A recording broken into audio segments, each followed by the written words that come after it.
Welcome to Conversations with a Wounded Healer. I'm your host, Sarah Bueno. I'm a psychotherapist, teacher, consultant, and most importantly, a wounded healer, living and working in Chicago, Illinois. And I'm your host, Anne Remy. I'm a counseling psychotherapist, yoga teacher, and trauma specialist living in Brighton, UK. On this show, we interview folks in a variety of healing professions, and we discuss the intersectional journey of healing self while caring for others.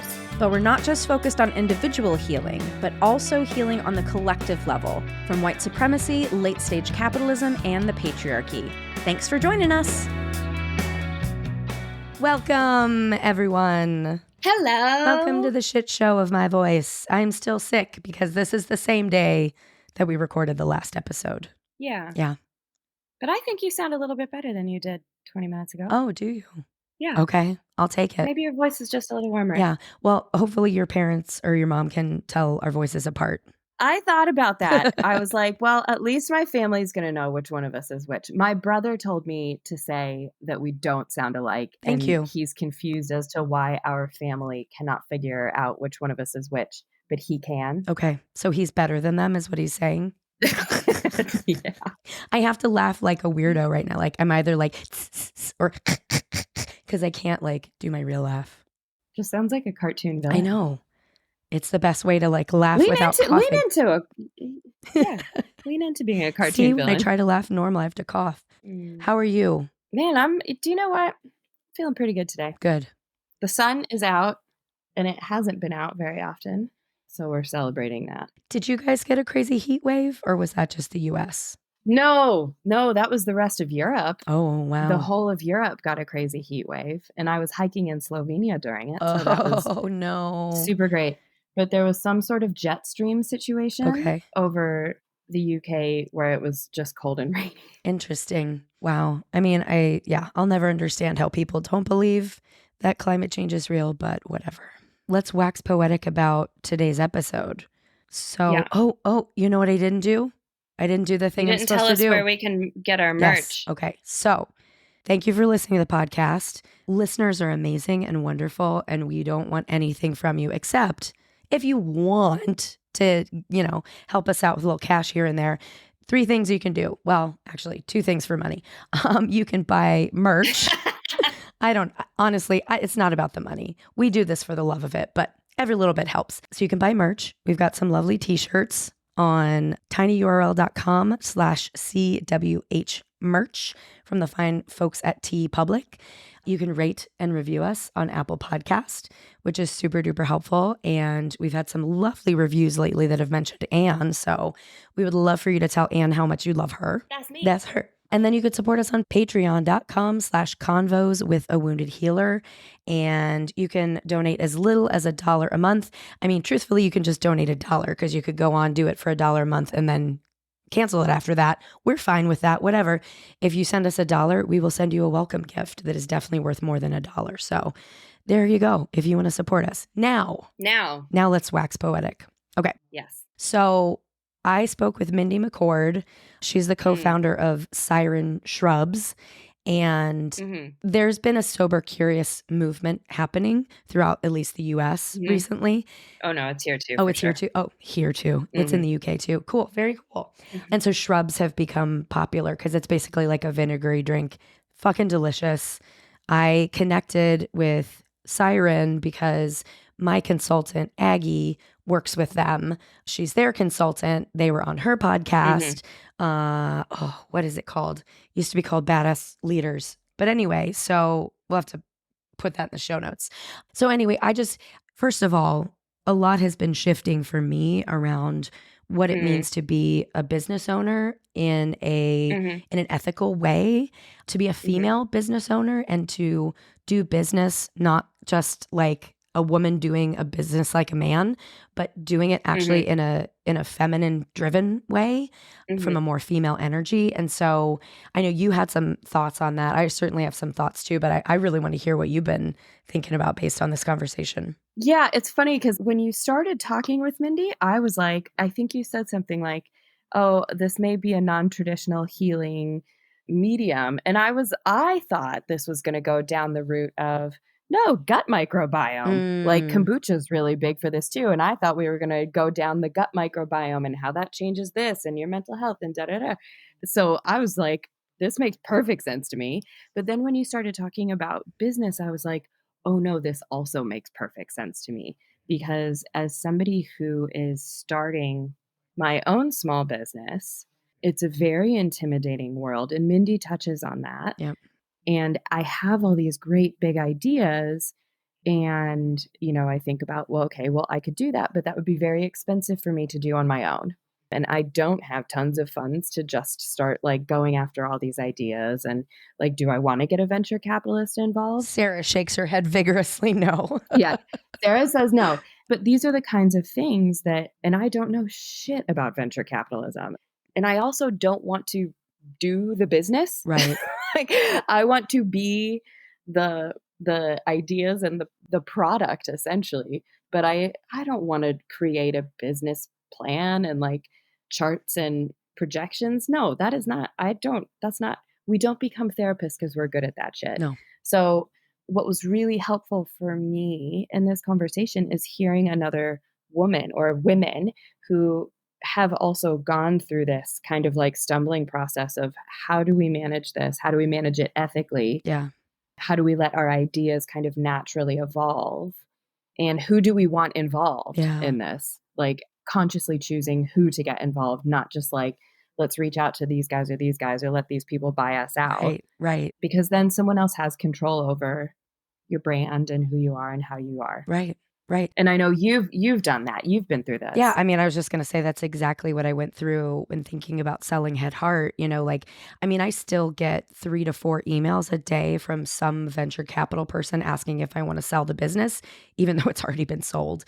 So I could have probably made $1 million selling the business, but I didn't. Like for me, it wasn't about the money. It was about continuing the legacy. And Rael is the person who could continue the legacy that I started and make it better. Whereas venture capital they would whitewash everything. They would make it streamlined. And that's not, that's not how I see therapy. And it's just made me think about, and working with my consultant, Aggie, we can do it differently. And, I've still been kind of incubating what it is that I'm doing now that I'm consulting. But at the essence, I want to help therapists heal. And I think that the biggest impact I can have is working with therapy businesses and helping the business heal so that the therapists who work within the business can do the work that they're meant to do, like you're talking about, Yeah. There's so many things that get in the way of it. And like I said, I'm still incubating. And so like once things are kind of crystallized for me, I'll kind of come out with all of the ways that I think I can help people. But it's so interesting to find myself in this position where, if you would have told me 10 years ago that I would consider a business consultant a healer, I would have been like, you're stupid. That is the dumbest thing I've ever heard in my life. And now I'm like, no, for a business owner, especially one who doesn't have a business degree, it is the most healing thing. Yeah, I think because so much of it opens up issues of like self-esteem and self-confidence, especially as a woman, it's like, okay, well, I'm not Mr. Businessman. And like, I look real cute in a suit. I'm not gonna lie, but like, that's not what I'm trying to wear in my life. And like, when I think about the idea of like presenting a business and who I would be presenting it to, something inside of me feels really wobbly. Yeah. And so the idea of having a consultant in the way that it was described in this episode and the way you describe it almost sounds like an advocate. Yeah. Yes. And someone who's working with that wobbly bit rather than just being like, here's how you're going to maximize this and circle back to pinging someone about this. And, it's an advocate for that wobbly bit inside. Yeah.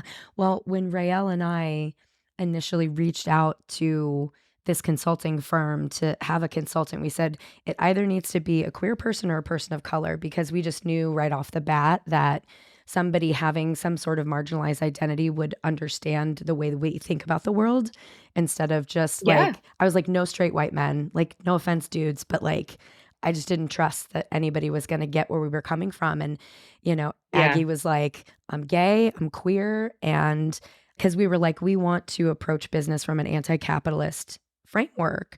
We don't want to decide how much money we want to make and then like figure it all out from there. Like obviously there's a lot of overhead that we had to make sure that we were covering, but like we wanted to make sure that the person guiding us was going to guide us with our values instead of the almighty dollar being the end all be all value. Yeah. And I think it's healing just to hear someone else who's taken that approach rather than just going, it would be easy to walk away with a lot of money. And I recognize it's a privilege to be able to choose, I'm going to make less money because of my principles, but it's nice to see that people are doing that and that it can be done that way. Yeah. Yeah.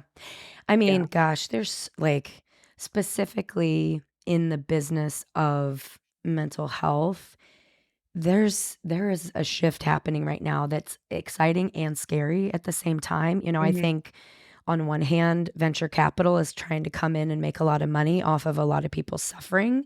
That's really scary. But at the same time, a lot of people are recognizing like, I can build my own thing. I can do this on my own. And that's really cool. I was thinking when I was driving this morning, I'm like, what if everybody just owned their own business? Then I was like, wait, then we would probably just go back to bartering. That sounds pretty damn great. They say that Gen Z is they're all looking to run their own business or be their own thing. And like, so we're going to find out what happens. Yeah. Yeah. And I love that. Yeah. My first reaction is like, well, not everybody can run their own business. Somebody's going to have to work. It's like, but we're all working. It's I don't know. Major shifts in consciousness are happening right now in the world, and change is scary. And I think that's one of the reasons why there's so much suffering right now is because everybody's feeling this precipice of change and not sure what to do. I don't think there's anything to do except connect with yourself and figure out what is it that brings you joy? What is it that makes you happy? Is there any way that you can do that in your life? And again, there's privilege there, but it's worth asking the questions. Yeah. Rather than just shutting yourself down and assuming there's nothing that you can do to be happy. You just have to work for the man. And that sounds like someone I would want to work with. I know, right? As an advocate. OMG. Why, thanks. OMG.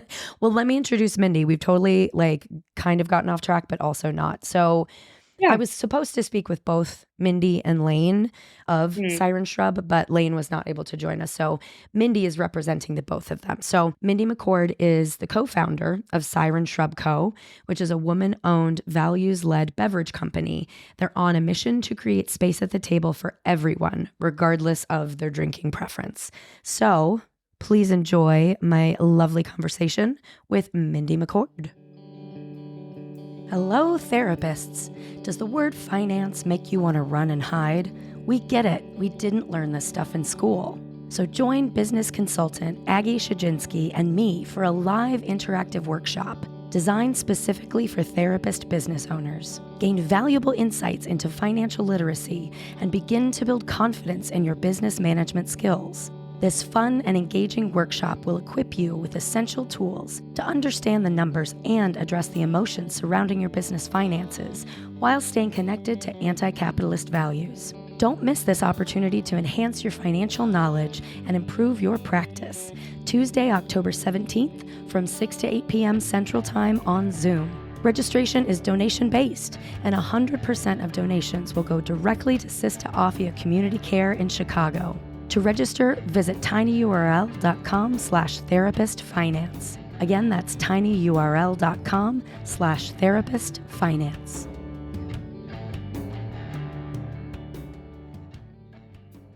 Hello, Mindy. Welcome to Conversations with a Wounded Healer. Thanks for having me. Hello. Yeah, we have a different episode today because you maybe are somebody that people wouldn't necessarily think of as a healer, but I have a feeling, I don't know. I just looked at your stuff and was like, I don't know. There feels like there's something there to me, and I'm usually right about that. So you're not in the mental health field at all. Nope. At all. Not at all. Yeah. And we met through Aggie, who is my consultant. I love her so much. Are you guys just friends or is she a consultant? We did a podcast. We were on their podcast, and then we got connected to you. Yeah. And I just adore Aggie. So I know she's listening to this episode is like, finally, I get the shout out I deserve. And she was amazing. And now we're Instagram friends. So it's fun. It's fun to be connected. Yeah. Well, do you want to introduce yourself to listeners and tell them who you are and what you do? Sure. So I'm Mindy McCord. I am the co-founder with my best friend, Layne Cozzolino of Siren Shrub Co. We craft tangy apple cider vinegar mixers using sustainable, ethical practices. We have a value-led, women-owned beverage company. And the way you use shrub is a splash at a time in whatever you like to drink with or without alcohol. That is a wonderful elevator speech. Good job. You have practiced that. I've said it a few times. Yes. Yeah. So, okay. I know the only thing I know about the like food and beverage industry is from being a waitress, a handful of times in my life. Yeah. That's it. That's all I know. Okay. Which is a lot, to be fair. It's a lot more than some people, Well, sure. right? Yeah, that's true. You get a real behind the scenes. That's true. Yeah. My husband never waited tables. And I was like, I kind of think we all should at some point in our lives. I think that should be a rule in the United States, right? Because I mean, he's a nice guy, so he doesn't treat servers poorly. But I remember my dad wouldn't even tip. Like he would like leave $1 tip. And I'm like, do you not know they make $2.13 an hour? He's like, what? Right. Like, yeah. Perspective. Totally. Yeah. So tell us how this began, because I love that you're two BFFs and you're like, we're going to make shrubs. Tell us all about it. Yeah, it's been quite the journey. So back in 2010, Layne moved to this tiny town in Wisconsin called Stevens Point, which is where we live. She never had plans to stay, but we have a university here in town and she was going to grad school and I worked at a local coffee shop here. Eventually, she worked at that local coffee shop with me on the kitchen side. And we formed a friendship around food. We love to can and ferment and make together. So our friendship blossomed in the kitchen. Fast forward, we continued that through line through our friendship. And we did farmers markets, making jams and jellies and salsas and things like that for many years. And then we started to have families and careers and things just changed. And we were still spending our time at these farmers markets on the weekends, and time wasn't such a free commodity anymore. And so we like had to have this moment of like, what are we doing? And like, why are we doing it? But we both had such a passion and a love for local food and producing. And when Layne became pregnant, she discovered shrubs as an alcohol replacement. And because we were in the farmers market scene, we like just, gravitated towards it and started making them and sampling them at a farmers market. And people were like so intrigued. And we were giving people like a new experience, which is a really fun thing and a privilege to be able to do that, right? And so they had no idea what shrub was. Some people just absolutely loved it. Most people did. Some people were a little not on the vinegar train, so they didn't. But we felt like we were really onto something. And so we decided to ditch the jams and salsas and gravitate towards shrub. And then a year later, Layne quit her job as an executive director of a nonprofit and jumped on full-time with Siren Shrub Company and started to grow it. And so she was really our base and our core. And she built all these systems and like really launched us with the best foot forward. And I got to join full time in 2021. And we'll just note that Layne is dealing with some family stuff right now. And so she couldn't be here today, but all of the love goes out to her and love and support. So send the vibes if you're listening right now. Love and support. And I'll be sure to talk a lot about her, I'm sure. So. Yeah. Well, so what, for folks who don't know, what is shrub? And it's not a shrub, it's shrub. Shrub. Yes, it is not the plant that grows in front of your house, which a lot of people think, which is fair. That's the more popular I don't want to drink it that. Is the drinking kind. No, you do not. So a shrub is actually from the 1800s. It's a way people used to preserve the season's bounty before it's spoiled. They would put their fruits and veggies and herbs in a sugar and apple cider vinegar or any vinegar syrup.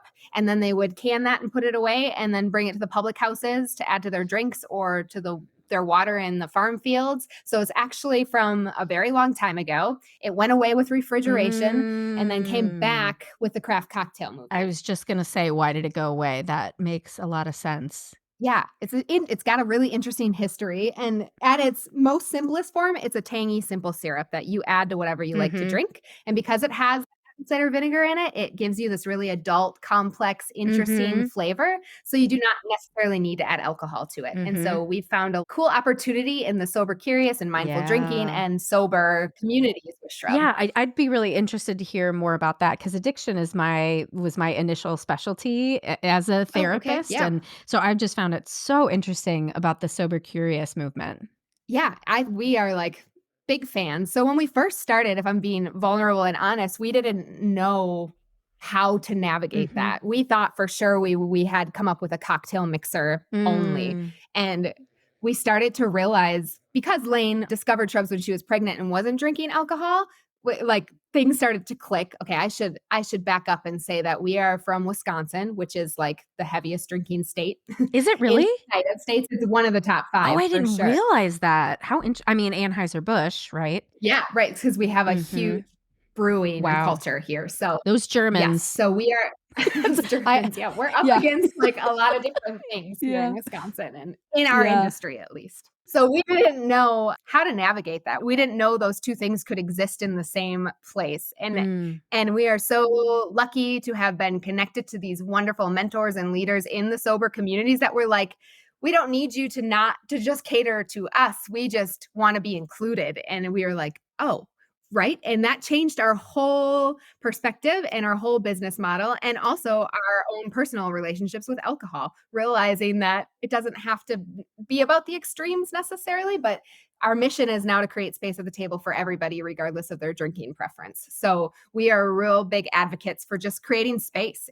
Whether somebody wants to drink alcohol or not isn't the point. The point is that we're giving them something awesome to drink regardless. So how did it change? I'm really curious. Like, what was it before? And then now you've got this, like, we're creating space for everyone at the table. Yeah, I think before it was just we thought that it was a cocktail mixer and only. And I think because of where we live, alcohol is always in your face, and there's a lot of stigma, and it didn't feel at the time like those two, that we could promote both at the same time. And we've learned a lot by listening and also examining our own relationships with alcohol and how it shows up in our life. Yeah. I mean, are you willing to talk about that at all? Because I think that I have a friend who was on the podcast before and talked about like gray area drinking, quote unquote. And that's really like, you're not an alcoholic, but it's not really working for you. And I mean, when we think about the food and beverage industry, holy shit, is there so much addiction in that industry? So much. Yeah. Yeah. No, I'm happy to talk about that. So I think being from Wisconsin again, and I just be on repeat. Cheesehead. Yeah. I mean, high school, college, there has been drinking throughout the whole thing, and it's very normalized, right? So it doesn't feel like it's a problem because everybody around you is doing it. And I think as I became an adult and I have kids, and I started to like think about how alcohol was showing up in my life and how I never even really thought about it. It was a very mindless act for me. I would just grab, and it wasn't necessarily that I was drinking too much or too little. I just wasn't being conscious of what I was doing at all. I was just doing. And so now I think about it, and I'm mindful of like, well, I want to have options, and I'm mindful of like, why? If I'm going for a beer or a glass of wine, why am I doing it? And what is my goal? And like, oftentimes it stops me just from drinking in general because I don't, or sometimes I'll have a glass of wine because I just want to enjoy the flavors and the taste or, right? But I'm like thinking about it. And for me, that's a big shift in my relationship with alcohol is just to be mindful. Yeah, absolutely. And I think, I mean, I don't know anything about intuitive eating other than like little things that I've read, but I think that's sort of the goal with intuitive eating as well, is just like creating a relationship with your body to understand what is it that my body is asking for right now, rather than just going for whatever thing. And my big issue is like, this is what I have at these times. You see me drinking my Diet Coke here. I have me and Diet Coke have a very close relationship. It's very abusive. And I really want to replace it with Shrubs. I'm just thinking like, where were those markets that I can go get Siren Shrub again? We'll send you some. You'll get some Shrubs in your hand, but it may not replace your Diet Coke, but I like Diet Coke too. So. But it's kind of poison. I mean, alcohol is also poison. So clearly Shrubs are the best. Right? Shrub. Just Shrub. Yeah. Just Shrubs.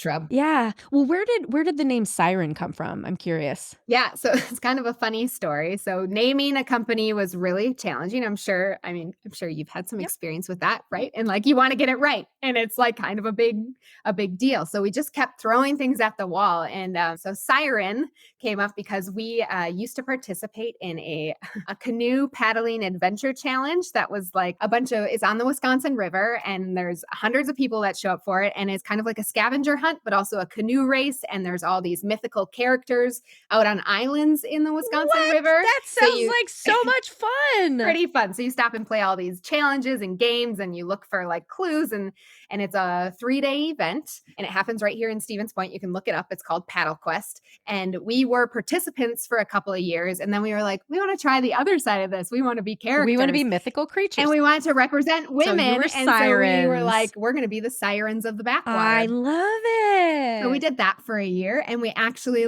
that was in the era where we were at farmers markets sampling shrubs. So we brought shrubs to share with people there too, to try.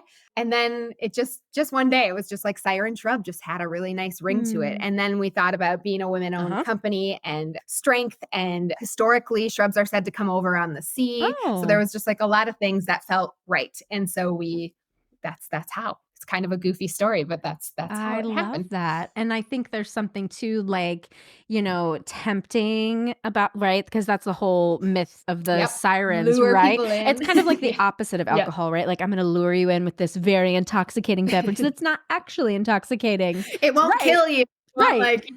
You won't get pulled over for drinking it. Totally. That should be your motto. You're welcome. Siren Shrub, welcome. You won't get pulled over for drinking it.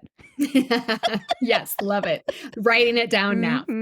Well, tell me a little bit about being a female-owned business in this industry that it's probably often male-dominated, especially when we're talking about like the alcohol industry. Yeah, no, for sure. I love talking about this. So when we first got started, I think when you're looking at beverages in like a cooler or like at your grocery store or wherever you get your beverages, a lot of them are really feminine, right? And floral and beautiful. And the packaging is really alluring. And so in our minds, maybe a little naive at that time, we were like, there's women in the there's a significant amount of women in the industry because I am gravitating towards, right, with its marketing. We learned really quickly that this is an incredibly male-dominated field. There's a lot of lovely men in the field, but it's incredibly male-dominated field. And sometimes it's hard to chisel out place in it, if we're being honest. And we have to fight for, it seems like, most everything that we want to be taken seriously. So it comes with a lot of challenges being women in the industry, and showing up in spaces that we're not necessarily invited into or people are surprised by or. Yeah. Have you run up against anything like in particular that just like made you riled up? Yeah. Tell us the dirt. There's little things that happen.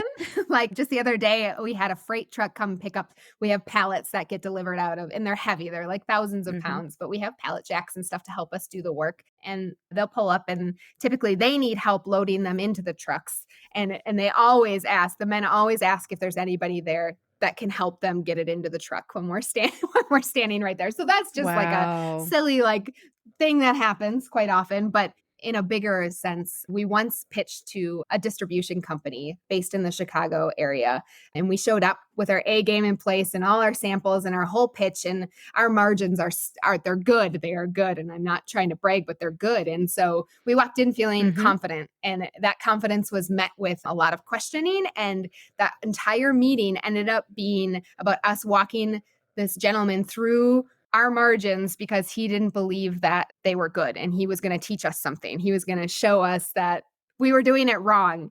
And by the end of the meeting, they were right, and he had to eat his words. And then he didn't want to pick us up, which we obviously didn't want to partner with that company at that point either. And as we were walking out, he goes, well, I hope that I did something here to help you, or I wish I could have helped you with something. And Layne looks at him and says, well, we just know that this isn't the right fit. So you helped us learn that. Wow. That's how we left the meeting. But you get met with that. A lot of assumptions just based on us being women and young women. Young women. Right. And so we are not credible before we even walk in the room. And like, it was like we wasted our time and took a 3-hour drive to go there to for what, right? And I think we've learned to be more careful and ask more questions before we enter, even explore the relationship. Like we've learned a lot through the process of those moments. But those moments, I mean, are a horse apiece. Wow. And for those of us who don't know what the term margin means.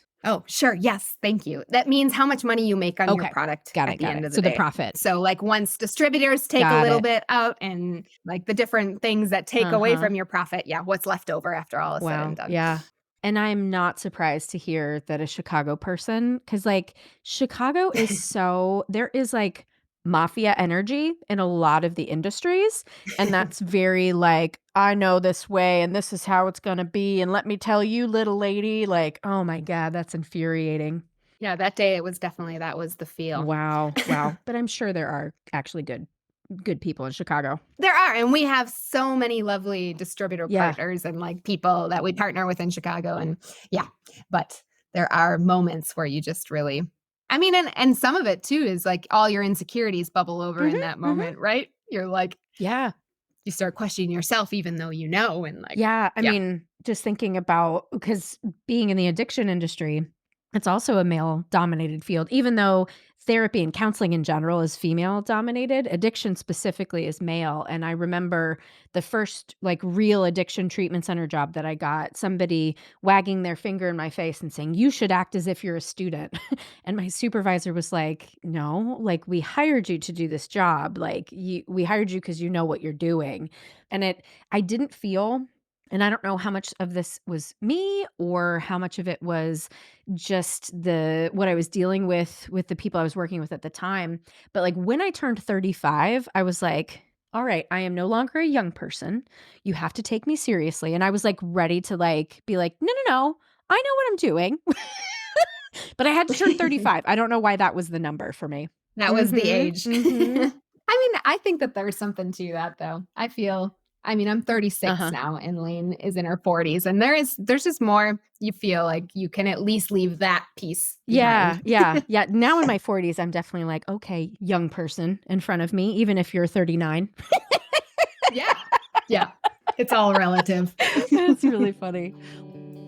Thinking of starting your own private practice? Join me for a 2-day in-person training providing what you need to start your own practice on November 9th and 10th in Chicago. The thought of running your own practice can be scary for some, but with a few expert tips, it can be a breeze. This NASW course will provide an overview of what you need to start and maintain a private practice. It will be an action-packed 2 days where you'll learn the business 101s, build your brand, and create a marketing plan. Participants will leave the course with sample forms, actionable next steps to build a thriving business, and 12 CEUs. The cost is $159 for NASW members and $199 for non-members. Visit tinyurl.com/NASW private practice to register. That's tinyurl.com/NASW private practice. Well, tell us more about being an ethical, quote unquote, ethical business. We've got a labor movement happening right now that is so good for workers and for small businesses can be really challenging in order to, because we know like to quote unquote have good margins, right? If that's the term we're using, look at me with business terms. Good job. Right? Yeah. It's hard to give your employees everything that, I mean, that's one of the reasons I needed to get out of being a boss because I couldn't give my staff everything. Our margins were not that good because we don't get to price how much the therapy costs is sort of like market driven, which, well, your product is too. But at any rate, how do you do it? I found it was too hard for me to do. I just felt bad all the time and needed to leave. Yeah. I mean, how do we do it? We do it the best that we can. I mean, it's just Layne and I. We are a small team and we contract everything else that we need. Oh, so you don't have employees. We don't. And that we helps. we have had an employee in the past. We have an intern. Yeah, we don't. Yeah. It does. And quite honestly, it doesn't always mean that like sometimes we have to not pay ourselves if we're having a tough month, right? Because that's how it goes. And so we are We are a small team, so that is one way we do it. Yeah. And the other way we do it is we make it work when we have Yeah. to. But yeah, I absolutely hear you. That is a real thing, especially when you're trying to be values led and ethical about how you are doing business. Right. When you see cost of goods and Mhm. shipping and everything is increasing, Yeah. and even if our margins are good, we're still impacted by all of that Right, stuff. right. But to answer your former question about like how we're an Yeah. ethical business, our number one value is community wealth building. And Hmm. by that I mean we want to put our money back into the local economy as much as we possibly can. Hmm. And we do that in a few ways. One of the ways that we love the most is by supporting our farm Hmm. partners, our local farmers. So a lot of them are our neighbors and our friends, and we source Hmm. ingredients from them for our flavor. So every flavor we produce is a partnership with a Wisconsin farm. We source packaging from Wisconsin companies, and then we co-pack with Wisconsin companies as well. So we try to just be really mindful of the impact our dollars can have within our local community. Yeah, yeah. Well, something I was talking about with a friend the other day was in order to shift things to a more matriarchal way of being in this country is not for women to just step into leadership roles and act as if we're men, doing things in the same way. Mm-hmm. So what you're describing, the word that came up for me around that, and it's Taurus season, so it makes sense, is nurturing. Yes. It feels Yeah. very yes, like and I don't mean this in like a literal sense, but there's a like motherly quality to that, like giving back to literally the earth that you are resourcing from. Yeah. Yeah, what comes up for Mm-hmm. you as I say that? Yeah, I mean, totally is mothering. It's taking care of. Mhm. It's knowing that you're not the only one in the room too, right? Yeah. And we wanna have a place in the room, but we don't wanna dominate the room. Yeah. It's like we wanna support and we wanna lift others up and we want to bring people alongside of us instead Right. of us getting ahead. And in a lot of ways that's stopped us from growing in a way that people think we should be growing, and Right. we're okay with that. And sometimes Yes. it's more challenging than other times, but we've really started to think hard about like what we want out of this company. And even though we've had a really strong value set since the beginning, things change and the world's changing around us, and that has really guided Yeah. us. And here's what I'll say. We didn't know we were starting a beverage company Mm. when we launched Mm. this business. We were just like it was just a project. Mhm. It was shrubs were a drink Mhm. mixer, and then we started to make these canned products too. So we make something called a sparkling shrub, and we entered That's like what the I've had, and it's full blown, delicious. thank you, the full blown beverage industry. And Mhm. with that comes a lot of venture capital funding Yeah. and like a lot of expectations of how things should be done. And we've done none of that. Like we have bootstrapped our entire business, and we have made choices because we just want to be a lifestyle brand. Yeah. We want to share shrubs with people, but we're not Right. looking to be a unicorn, if that Well, makes I sense. mean, in that I'm hearing, like, if you're just focused on putting out a good product and doing something that you're really proud of, then you're not competing. You are just doing good work. You nailed it. That's exactly, yeah, Yeah. that's exactly what we want, and that's what we value, and that's what I mean by Yeah. lifestyle brand, is that we're not looking to like just go all in and like I don't know, push anybody aside along Right. the way to get to the top in the next 3 You're not years. fighting Diet Coke. No, but in some ways you're fighting to like Yeah. maintain that small space. It Right. feels like sometimes we're like, yeah, we're really like trying to hold down Yeah. hold Well, down the fort here. I mean, again, let's just look at it from like the lens of patriarchy and capitalism, Yeah. right? That is telling us that yes, you need to be the best, you need to continue to grow and continue to make more profit. But that's not what makes us happy at the end of the Right. day. Yeah. Like, you Mhm. really just want to create something that you love, right? That you loved, and you want others to be able to love it. And there's Yep. enough for everyone. Good Yeah. God. There are how Yeah. many millions of people in this world? Like, there are plenty of people to drink every drink. Yep. Totally. Totally. I am such a not competitive person that I will never understand that mindset. Yeah, but isn't it hard to even fight back against those systems that are in place? Like, even though you're doing something that's small or seemingly not Mhm. small, it's big Yeah. in our world, but it's small in the grand scheme of, and it's not hurting anybody. It's supporting Yeah. all these things that we value and love, but it still comes with this set of challenges that seem like climbing a mountain sometimes. Yeah, I mean, my industry being different than yours, I'm trying to think like how would I respond to that? Like I in the choices that I made in the business because I just sold my business to the executive director. So she was somebody in-house. I'll just be very transparent with everybody. I did not receive a check in order to do this. I am getting paid over time, but like there's no funding. I have not gotten paid yet for this. I chose to sell it to her because I want it to go to her. Right? Like that's how I put my values. I want a Black woman to run the show. That's what I want. And she wants it, right? So, we created so it's a self-funded deal.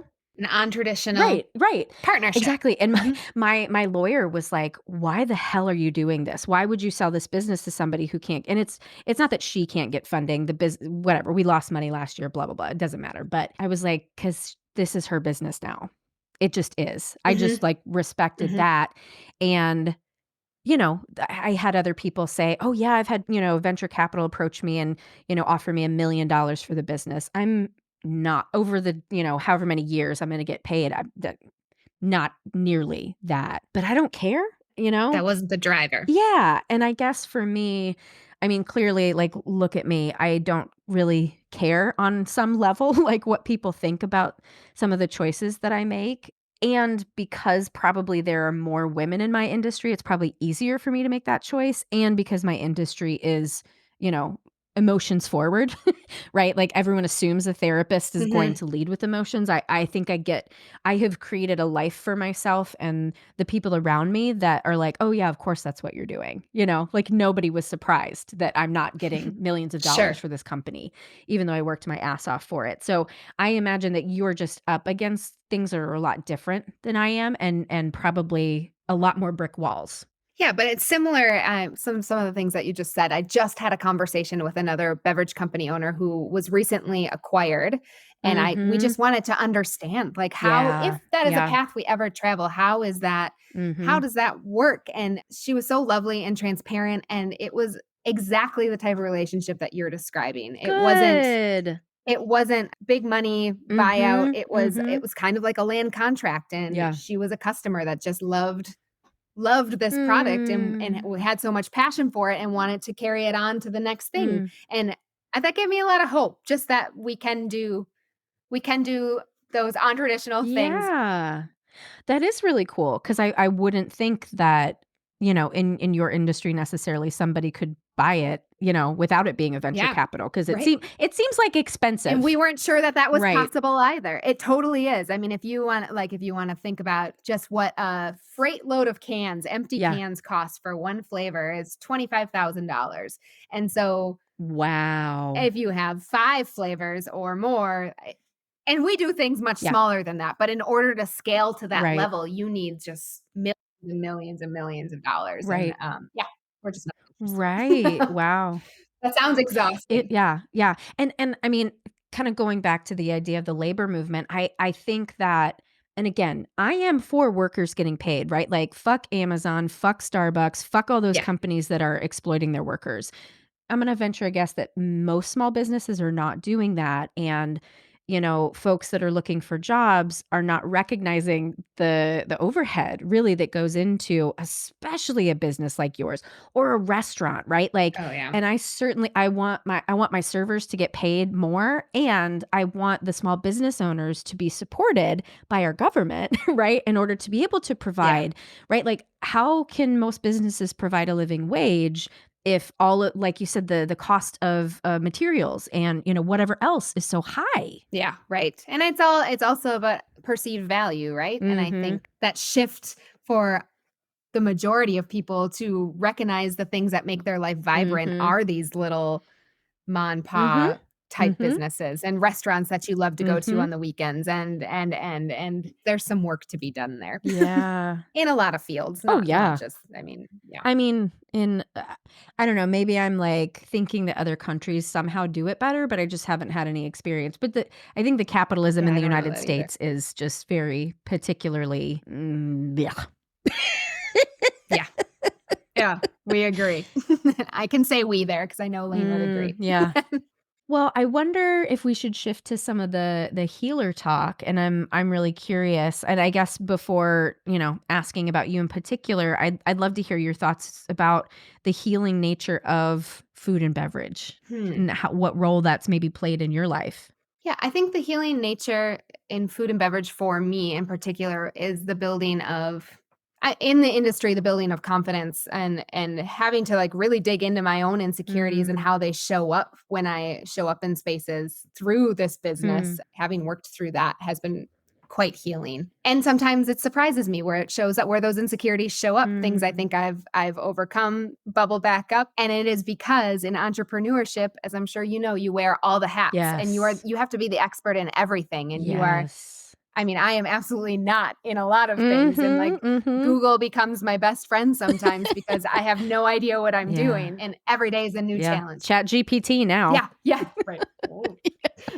Would you be willing to unpack a little bit more of that? Because I've talked ad nauseum on the podcast about how being a business owner helped heal me. And I'd love to hear like some of the particular things that have like showed up for you that you've worked through. Yeah. Some of my insecurities are around not being good enough or smart enough or capable enough. And in an entrepreneurship role, you have to show up. You have to show up because if you don't show up, nobody else is going to show up for you. And that is not to say we have amazing support systems. And that's also been part of my healing is knowing that I don't have to be the expert in everything. And it's okay to say, I don't understand this and I need to find somebody that does. I also am so fortunate and it's been so healing to work with my best friend in a world where we're not necessarily supported in that way in our jobs. And I don't even have the words to describe how it feels to be in a business partnership with somebody that loves you. Yes. It's just a whole nother level because you can be yourself fully. And so in that healing, it's been being able to show up exactly who I am and being honest about that because I can't hide it from her first and foremost because it's just the two of us and the job has to be like completed. And so if I'm feeling insecure or incapable, that bubbles over and we take a moment and we tackle it together. And since forming the business together, we had one rule and it was that we have to put everything out on the table, no matter how uncomfortable it is, or we're not going to survive. Our friendship's not going to survive this. And so we have done that. And there has been moments that have been really hard, but we always come out on the other side, having learned something, having felt stronger and being loved through it all the hard stuff. Wow. Two things that come up for me around that. One is that, do you know who Resmaa Menakem is? He's a psychotherapist and an author and a teacher. He's a Black man. And so he does a lot of anti-racism work. And I've been going through one of his training programs. And in a webinar recently, one of the things that they talked about was that communities of color often, whenever there's like accountability, there's an assumption that love is there. That no matter what hard stuff we're going to go through, we're going to, maybe you've really fucked something up and I'm going to tell you that you did it. But there's this understanding that there's love, that you love one another. And then that makes me think too of marriage, right? I think business partnership, there's, except for the sex, there's not much that's different. There's so many through lines. We call each other our business wives for sure. Absolutely. And whenever I've worked with people who are struggling in their relationship, a lot of the issues are because there's not the trust that love is online. Right? Like I'll never forget this one client was just like telling me about like the war. He'd like get suited up for battle with his wife. And I was like, you love this person? And he like that like shook him. And he's like, oh my, you're right. I'm getting ready for battle with this person that I love. And so I am just so happy to hear you say, like, we decided we love each other. And that's the foundation for all of the work that you do. That's just, I love it. Thanks. Yeah, it's been, I think if I had to say that there was one thing that's been the most healing, it's learning that there's a world that exists in our business and personal lives. Right. Because many of us come from families where, I mean, and this kind of goes back to what I was learning in the webinar is, so this was like a breakout for just the white people in this anti-racism work. Sure. And they were talking about in white culture, what is often created is like, we're saying we love you. This is what the family is saying, but you might not feel that that's what's happening because there is this like competition or whatever ickiness that can be there within white culture. Yeah. So it is healing to find somebody who unconditionally loves you. And unconditional love doesn't mean I don't ever tell you that you hurt my feelings or you fucked up. Not. Right. Wow. Because there's a lot of that, but it's safe. Right. Right. Right. And that, yeah, because one of the things that has been irking me as of late is, I guess, the what's the word I'm looking for? Insistence on creating safe space. There is technically no safe space unless, like what you're Mm. describing, right? We are creating a culture of love. Then there is safety in that knowing. And this is another kind of random funny thing, but my husband and I are polyamorous, and Okay. we made the decision when we decided to start that lifestyle that we know that we will hurt each other. And Mm-hmm. as long as we know that we love each other and that we are committed to being honest with each other and talking through everything, then everything's fine. And it's just like you said, there's been roller coasters and all sorts of things that have happened, but having that love, having that trust and that willingness to continue to work through hard things, that's it. Makes it possible. It is it. Right? Mhm. Layne said in a podcast with Aggie the other day that Mindy lives in her body and I live in my head. And that's how Mm. we work well together. And Mm. again, healing. Yeah. Sometimes someone that you have that close of a relationship to hear that, like I felt very seen in that moment Yeah, I because bet. nobody's ever described it for me in that way. Because I do live in Mm. my body. I am a mover. I'm a shaker. I'm like I need to get things done Mm. on my. I live in my body, and Mm. I've never had anybody say that. And so I think Mm. also again having a business partner that's also your best friend and loves you can tell you things. You can learn things about yourself Yeah, in ways right. that you wouldn't otherwise. Yeah, I would love if there were a way we could create a mirror that actually reflected back to you what people see, like people who love you, right? Yeah. Because a 'Cause lot you'd be of beautiful. You'd be a right. beautiful human. Right, Mhm. because a lot of us grow up in families where the mirroring that we're receiving is off for whatever reason, and that creates a lot of the wounding that much of us are dealing with and, work through the rest of our lives. So to have that mirror that's not just reflecting back the, I guess, obvious things, but right, these like enhancing the qualities that are so beautiful about us that we really almost can't see about ourselves. Mhm. Yeah. Yeah. It's a lucky thing. Mm. Well, I mean, with all this healer talk, I'm just curious if you would consider yourself a healer or a wounded healer. Can you give me definitions? No, the No. whole point is to hear how you define it. Would I consider myself a healer? You can't do it wrong. Yeah, I think I'd consider myself both, if that's a fair Yeah, answer. And tell I me and more. I say that because I am a wounded healer, like Mhm. still in process of healing, Mhm. always, I think. But I also think just as humanity, we are healers as well, right? For each Yeah. other. And that's a part of our Mhm. duty in some ways. And hopefully I think through our lived experience and also our ability to just listen and Mhm. we can heal in a lot of ways. So I guess I would say both. Good. I love it. I love when people claim that because I agree with you. I think we all have the opportunity to step into healership in whatever realm we're in, right? Like sometimes like I've had a couple like financial consultants on the show and it's not because they do numbers, right? Numbers are not inherently healing, but the way they support people in working with numbers, right? Like Yeah. I mean, I would argue that numbers are someone that knows numbers would be very healing yeah. because I wouldn't have to Yeah.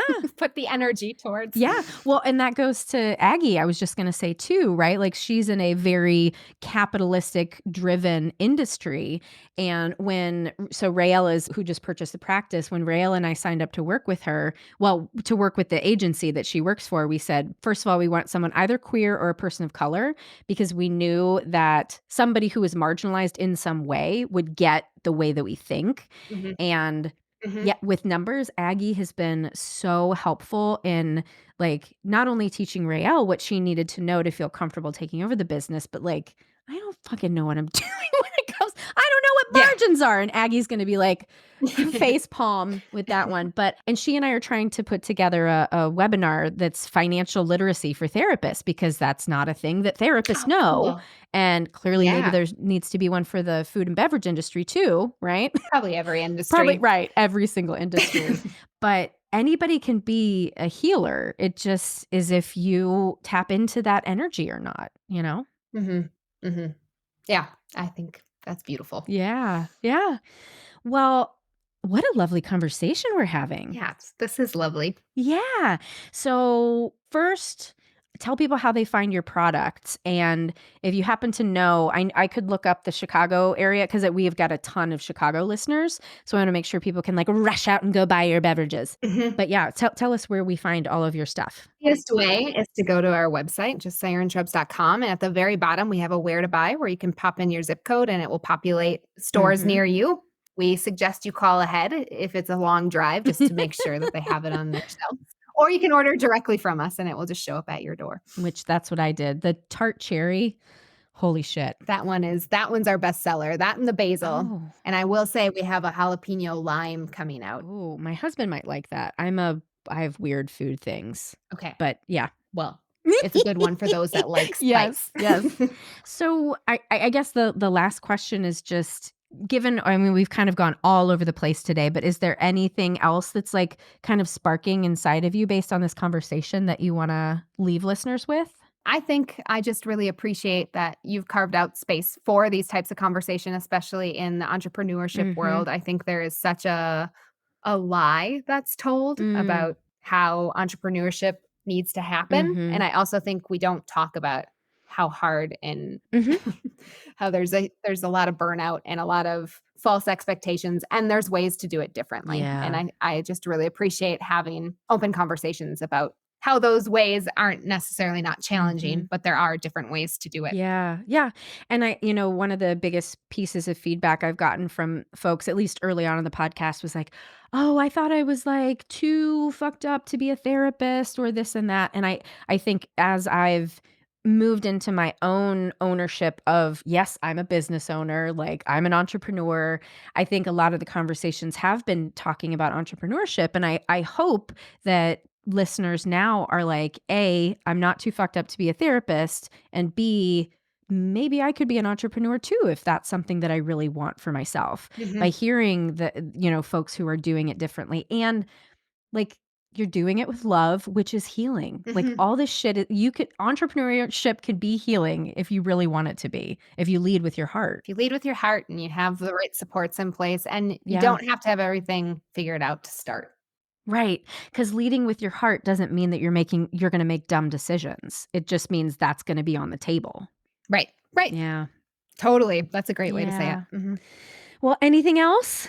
No, just a little plug for the business is we did just launch a series of virtual workshops around making, because Layne and I started our friendship in the kitchen, and that's our favorite place to be. So in order to carve out the time to continue to do that for our friendship and our happiness, we are launching a series of workshops called At the Table with Siren Shrubs, where we're inviting people into the kitchen with us to do things like sourdough pizza making and cocktail making and non-alcoholic cocktail making. That's so fun. Yeah, it should be a good time. And I think it will be more of a community space than anything else. Awesome. So is that going to be like a virtual thing, or is this? It'll be virtual, and we'll send you a grocery list so you'll know in advance what you need if you want to cook along with us. Wow. And you can find that on our website as well. So cool. Awesome. Thanks. Well, thank you for doing what you do. Thank you for doing what you do. Seriously. This has been great. Well, thank you. Thanks to our guest for an amazing conversation today. To find out more about today's guest, you can visit www.headheartbiztherapy.com/podcast. You can find Sarah at Head Heart Biz Therapy on Facebook and Instagram. And you can find Anne at Spare Room Wellness or spareroomwellness.com. Thanks as always to Andrea Klunder and the Creative Imposter Studios for editing, to Liam O'Donnell for the album art, and to Ben Mueller for our theme music. Until next time, bye-bye.